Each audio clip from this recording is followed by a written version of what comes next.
With Wo Long Fallen Dynasty, developer Team Ninja feels like it's riffing on a riff. The action game studio has already given its spin to the Souls-like genre with the Nioh games. In Wo Long, Team Ninja once again borrows some of the underpinnings of From Software's lauded series, but takes a faster, more Ninja Gaiden-like approach. It's some of the same ideas, but with a different feel, which will challenge action game fans in a lot of different ways.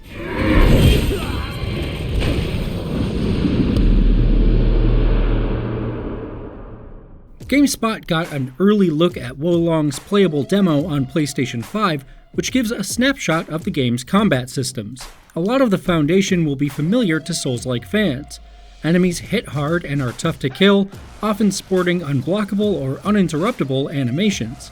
Whenever you stop to rest at a checkpoint, enemies respawn, forcing you to fight them again.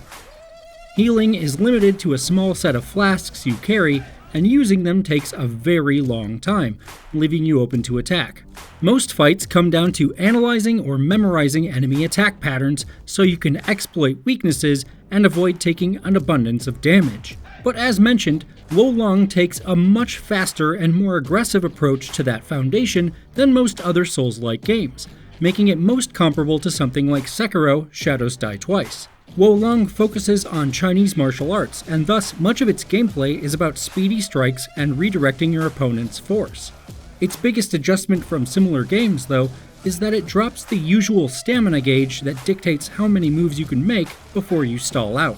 Instead, Wo Long sports a spirit gauge, which dictates how much you can block or dodge, as well as special abilities like martial arts or magical wizardry attacks. The spirit gauge is less a limitation than it is a gamble, though. The gauge starts at 0 in the center with a negative and a positive side.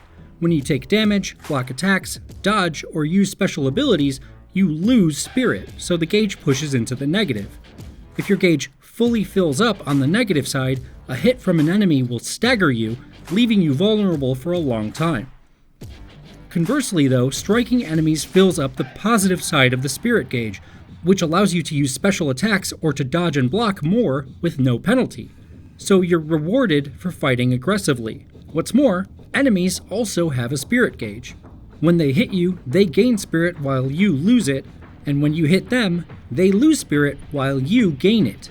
So you're not only rewarded with more chances to use your abilities or magic when you lay into a baddie, you also push them closer to being staggered, leaving them open for an execution move that does massive damage. Combat then becomes a sort of tug-of-war match between you and your opponent, where you're always paying attention to your spirit and their spirit.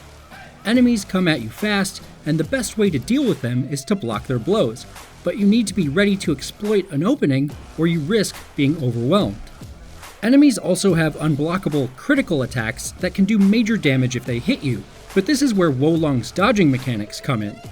Under normal circumstances, dodging costs a lot of spirit, more than blocking in most cases. If you dodge at exactly the right time, however, you can redirect an enemy past you or instantly counter them.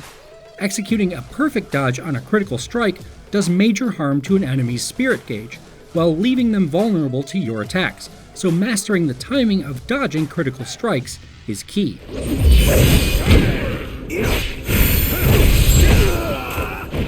The tug-of-war metaphor extends beyond the spirit system to Wo Long's other major development, the morale system.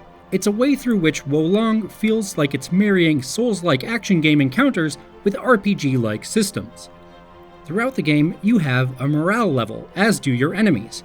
It's a measure of confidence, and the higher your morale, the more capable you are against foes. If you face an enemy with a lower morale level, you're likely to stomp them.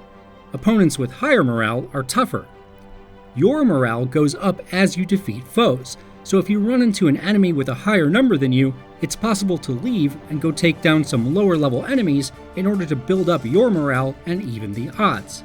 Morale is fluid for your enemies just as it is for you, however. If an enemy hits you with a critical strike, it'll deal a blow to your health as well as your morale, so mistakes can be punishing. If an enemy kills you, your morale is reset, and that enemy gains a boost in their morale, so you get an incentive to go get revenge on the foes that beat you. You get a big boost to your morale if you do so, as well as your lost genuine chi, the currency you use to level up.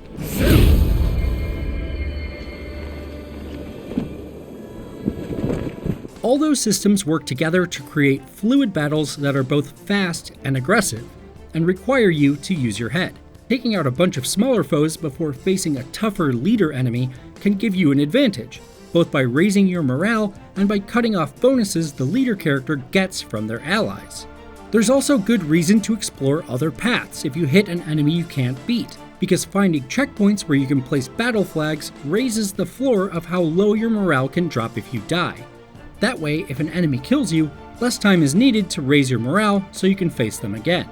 At the start, you can create a character and choose one of 5 elements for them to specialize in, each with its own brand of magical spells and stat bonuses. As you level up, you can choose where to invest points to change your stats, allowing you to adjust your character to your playstyle. If you want to favor defense over attack, magic over stealth, or boost your spirit gains, you can do so. Which gear you choose to equip affects your elemental affinities as well. You can have 2 melee and 2 ranged weapons equipped at a time, allowing you to swap between them on the fly for different fighting styles. You'll also meet divine beasts that can help you in battle once you've defeated enough enemies. With the fire beast, we were able to do a big hit for massive damage on enemies, with fire lingering on the battlefield that could continue to damage them if they wandered into it.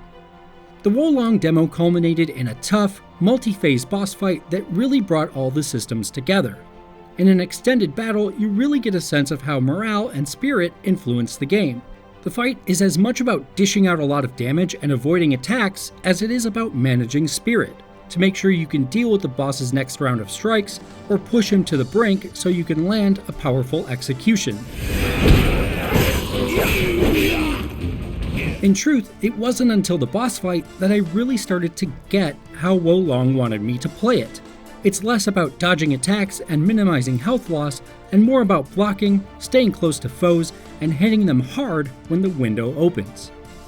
The speedy gameplay, the variety of attack options, and the push and pull nature of the spirit system make Wolong feel like a fresh spin on Souls-like games. It captures the difficulty and skill players like about the genre, while pushing a different kind of action game feel.